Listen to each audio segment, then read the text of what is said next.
Halo, apa kabar teman-teman? Jumpa lagi di channel ini. Kali ini kita belajar dari Roma pasal 12 ayat 3 sampai ayat yang ke-8. Saya harap Anda telah membuka bagian Alkitab ini, membacanya, dan setelah itu Anda silakan menonton video ini. Dan usai menonton jangan lupa Anda klik di bawah video ini, subscribe, like, dan tanda lonceng. Ini penting agar ke depan Anda dapat mengikuti video-video terbaru dari channel ini.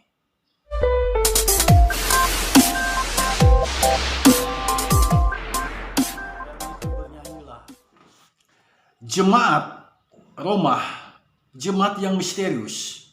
Mengapa saya katakan misterius? Sebab tidak diketahui siapa yang mendirikan jemaat ini.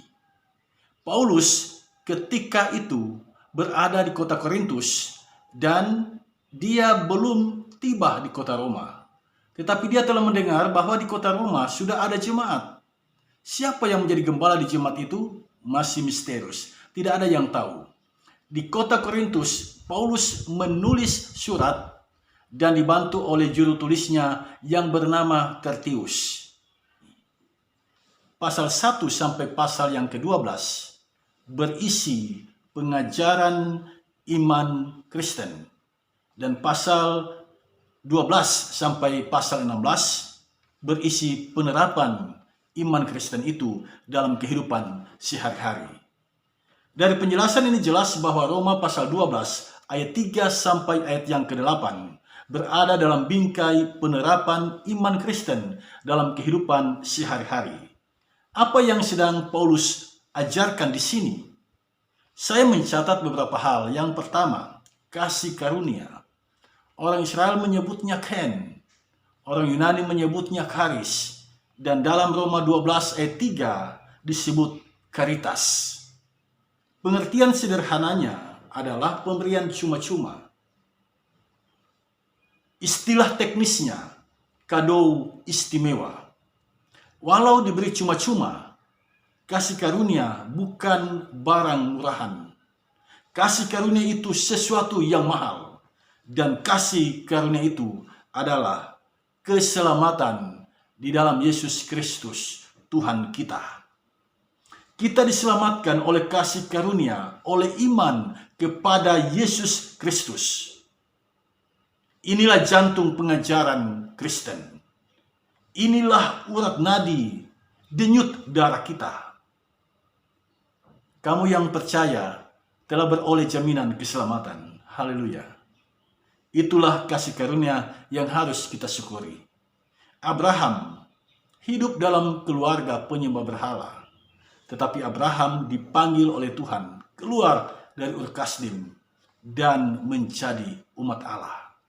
Itulah kasih karunia.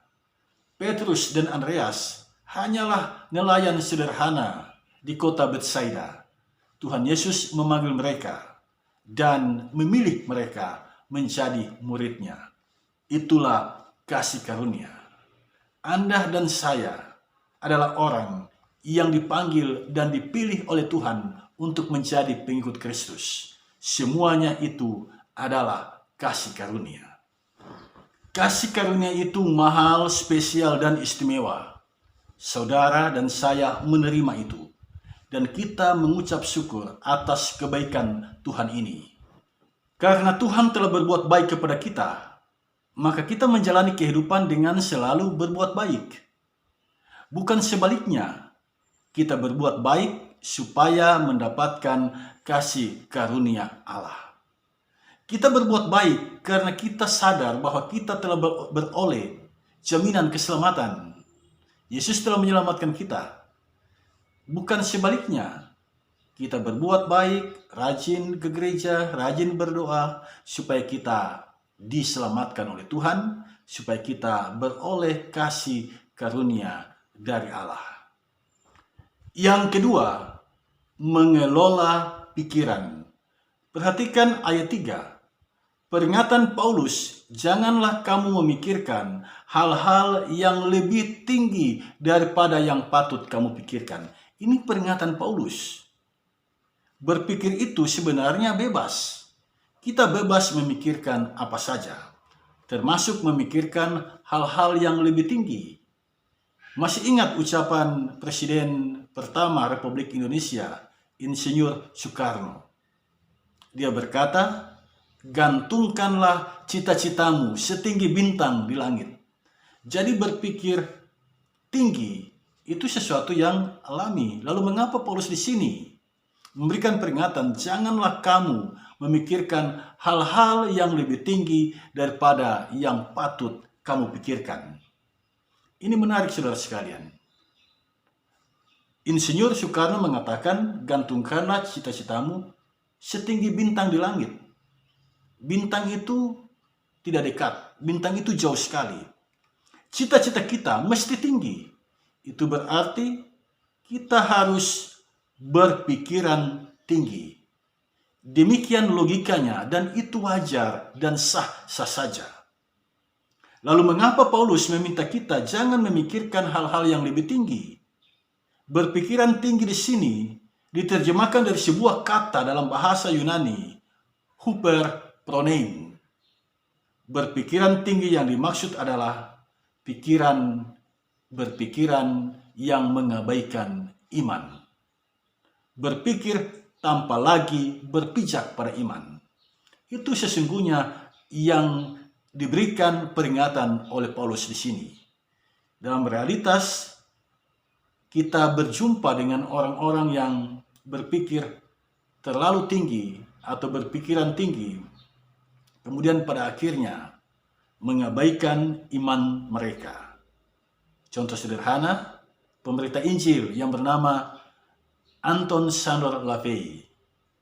Dia memberitakan Injil di Amerika, tapi kemudian dia mengikuti pikirannya, lalu mengabaikan dasar iman yang selama ini dia imani.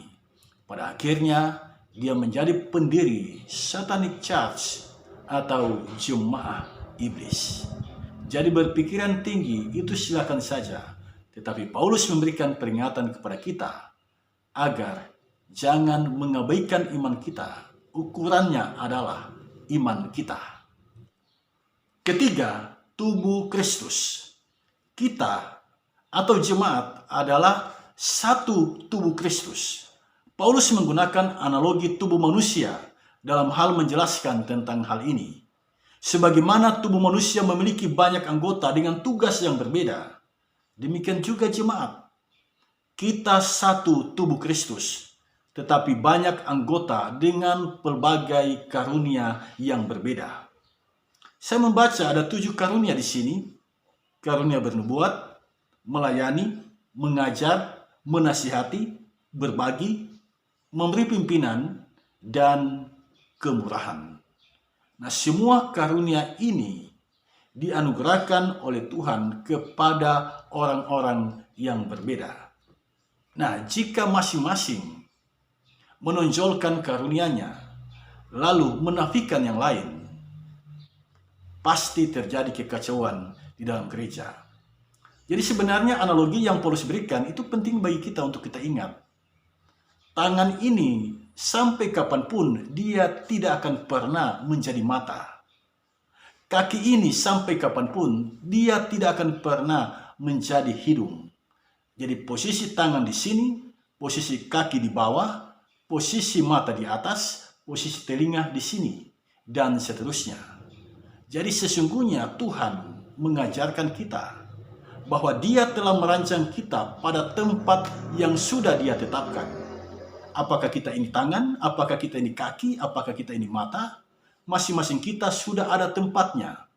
Kita sudah ditetapkan oleh Tuhan dalam posisi kita masing-masing. Rancangan Tuhan bagi kita adalah rancangan yang baik bagi kita. Nah, kita harus tahu itu. Posisi kita di mana, tempat kita di mana, dan fungsi kita apa. Itu yang harus kita renungkan selalu di sepanjang perjalanan kehidupan kita. Kalau posisi kita adalah tangan, maka kita harus tetap berfungsi sebagai tangan. Nah, tubuh kita ini dikendalikan oleh otak. Sama dengan di jemaat, ada orang yang dipercayakan menjadi pimpinan, dialah yang mengatur, dialah yang menata, dialah yang mengkoordinasi pekerjaan di jemaat itu. Dialah otak di jemaat itu. Nah, jika dia adalah otak, janganlah dia menjadi kaki atau menjadi tangan, atau sebaliknya tangan menjadi otak. Saya berimajinasi, kalau tangan ini berpindah di kepala dan mata ini berpindah di kaki, betapa kacau dan tumpang tindihnya pekerjaan di jemaat. Jadi fungsi itu dapat berjalan dengan baik, dapat berjalan optimal, dapat berjalan maksimal jika dia berada di tempat yang benar dan tepat.